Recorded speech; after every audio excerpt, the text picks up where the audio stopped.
Alright, kiddos, gather around and let me break down the wild world of C programming for you. We're about to dive into data types, but don't worry, I'll make it as fun as playing with your favorite toys. First up, we've got to think of it as your toy counter, keeping track of how many toys you've got. Then we've got char, the emoji texter of the programming world. They're all about expressing themselves with those cute little symbols. Next, meet float and double. They're like numbers with a fancy dot.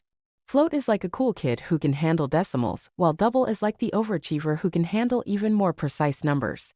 Now brace yourselves for void. It's like an empty treasure chest, mysterious and full of potential. It doesn't hold any specific value, but it's a crucial part of C programming. Moving on to the derived types, we've got array. It's like a box of crayons holding multiple values of the same type. Perfect for when you want to color your code with a variety of options. Then we have pointer, the gossip queens of programming.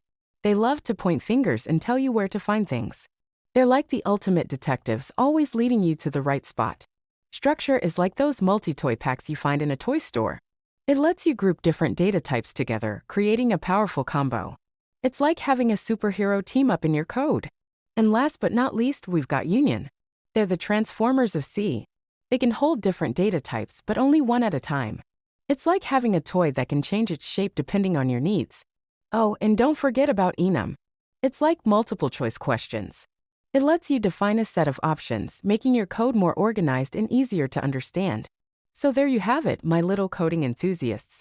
C programming data types explained with sass and humor.